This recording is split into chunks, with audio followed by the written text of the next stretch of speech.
இயேசுவின் நாமத்தினால உங்கள் அனைவரையும் இந்த be encourage by God's word series நான் வரவேற்கிறேன். இன்றைக்கு கூட கர்த்தர் உங்களோட பேச நினைக்கிற வார்த்தை என்னென்னது பார்க்கறதுக்கு முன்னாடி நம்ம ஜெபிக்கலாம். ஏசப்பா, இந்த நாளுக்காக நன்றி ஆண்டவரே. அப்போ இன்றைக்கு கூட உங்களுடைய பிள்ளைகள் எந்தெந்த போராட்டங்களில் இருக்கிறார்களோ கர்த்தாவே, இன்றைக்கு அந்த இடத்துல அவங்களை அப்பா ஆற்றி தேர்ச்சுங்க கர்த்தாவே. நீர் இந்த காரியத்தை பார்த்து கொள்வீர் என்றது அவங்களுக்குள்ள அப்பா பதியட்டும் ராஜா. இயேசுவின் நாமத்தினால் ஜெபிக்கிறேன். ஆமென் ஆமென். இன்றைக்கு கூட ஆண்டவர் உங்களை பார்த்து சொல்றது என்ன தெரியுமா? Let the Lord fight the battle. அவரை யுத்தம் செய்விடுங்க. கர்த்தரை, கடவுளை, தேவாதி தேவனை, சேனைகள் கர்த்தரை யுத்தத்தை செய்ய விடுங்க அப்படின்ட்டு. அநேக நேரத்தில் நம்மளுக்கு சில காரியங்கள் எதிராக நடக்கும்போது, இல்லை நம்மளுக்கு விரோதமாக நடக்கும்போது, இல்லைன்னா நம்மளுக்கு புறமாய் நடக்கும்போது we feel like we don't deserve it. நம்மளுக்கு இது நடந்திருக்கக்கூடாது நம்ம நினைப்போம். அந்த இடத்துல நம்ம அவங்கள போய் கேட்டுடணும், அவங்கள ஒரு 4 வார்த்தை கேட்கணும், அவங்கள எதிர்த்து போய் நம்ம கேட்கணும், இந்த யுத்தத்தை நம்ம செய்யணும் அப்படின்ட்டு நம்ம நிறைய வேஸ் யோசிப்போம். ஆனால் இன்றைக்கு தேவன் என்ன சொல்றாருன்னா, இந்த யுத்தத்தை நீ செய்யாத, நீ அமர்ந்துரு, நான் இந்த யுத்தத்தை உனக்காக செய்து நான் உன்னை ஜெயம் எடுக்க வைப்பேன்னு கர்த்தர் சொல்றாரு. நம்ம சில வசனங்களை வாசிக்கலாம். 1 சாமுவேல் 26ஆம் அதிகாரம் 7 வாசிக்கலாம். சரியா? 7 ஒரு நிமிஷம், 7 12 வரைக்கும் நம்ம வாசிக்கலாம்.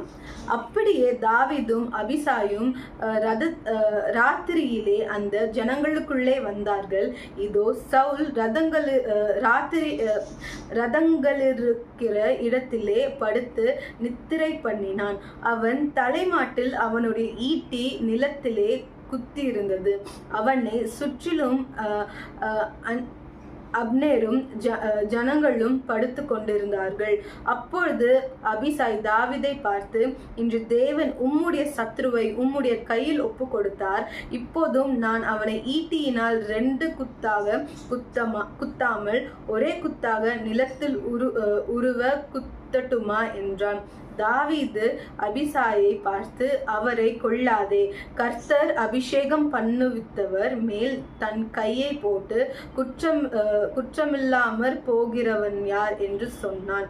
பின்னும் தாவீது, கர்த்தர் அவரை அடித்து அல்லது அவருடைய காலம் வந்து அவர் மரித்து அல்லது அவர் யுத்தத்திற்கு போய் மாண்டொழிய நான் என் கையை கர்த்தர் அபிஷேகம் பண்ணுவித்தவர் மேல் போடாதபடிக்கு கர்த்தர் என்னை காக்க கடவர் என்று கர்த்தருடைய ஜீவனை கொண்டு சொல்லுகிறேன். இப்போதும் அவர் தலைமாட்டில் இருக்கிற ஈட்டியையும் தண்ணீர் செம்பையும் எடுத்துக்கொண்டு போவோம் என்றான். ஓகேவா? ஸோ இந்த இடத்துல என்னன்னு பார்த்தீங்கன்னா, தாவீது சொல்றாரு, நான் கர்த்தர் அபிஷேகம் பண்ண சவுலை நான் கொல்ல மாட்டேன், இது கர்த்தர் பார்த்துப்பாரு, கர்த்தர் எனக்கான நியாயத்தை அவர் பார்த்துப்பாரு, ஆனால் நான் இந்த யுத்தத்தை நான் என் கையால் கொலை செய்ய மாட்டேன்னு சொல்கிறாரு. ஸோ இன்றைக்கு கூட பிறரை பற்றி நீங்கள் உங்களுக்கு எவ்வளோ தப்பிதங்கள் செய்தாலும் பிறரை நீங்கள் வாயினால் சபிக்க கூட சபிக்காதீங்க, முடிஞ்சால் ஆசீர்வதிங்க. கர்த்தர் பிறர் மற்றது எல்லாத்தையும் அவர் பார்த்துப்பாரு. இன்றைக்கு தேவன் உங்களை பார்த்து சொல்கிறது, இந்த யுத்தம் உன்னுடையதல்ல, நான் உனக்காக யுத்தம் செய்கிறேன், நீ இந்த யுத்தத்தை செய்துட்டேன்னா கர்த்தர் செய்ய மாட்டார். நீங்கள் இந்த யுத்தத்தை செய்துட்டீங்கன்னா கர்த்தர் இந்த யுத்தத்தை செய்ய மாட்டார். சரியா? ஆனால் இதே நீங்கள் இந்த இடத்துல கர்த்தரை நம்பி, தேவனே நீங்கள் எனக்கான நியாயத்தை நீங்கள் செய்வீங்கன்னு நம்பினீங்கன்னா கர்த்தர் உங்களுக்காக வழக்காடி உங்களுக்காக யுத்தத்தை செய்து ஜெயம் எடுக்க வைப்பார். ஆமேன். வாங்க எப்போதும் ஜெபிக்கலாம். எஸ்அப்பா, நன்றி ஆண்டவரே, இன்றைக்கு கூட இந்த வார்த்தையின் மூலம் எங்களோடு பேசினதற்காக நன்றி. அப்போ உங்களுடைய பிள்ளைக்கு எதிராக அப்பா எழுமின ஆயுதங்கள் அப்பா வாய்க்காதே போகட்டும். அப்பா சத்ருவின் கிரியைகள் எல்லாத்தையும் மதமாக்குங்க ராஜா. அப்பா சவுளை போல எழுமின மனிதர்கள் ஆண்டவரே, அப்பா நாங்கள் சவுல்களை ஆண்டவரே ராஜா, சவுல்கள் பின்னாடி போய் நாங்கள் ஆண்டவரே ராஜா பழி வாங்க போறதில்ல, பழி வாங்குதல் உம்முடையது கர்த்தாவே.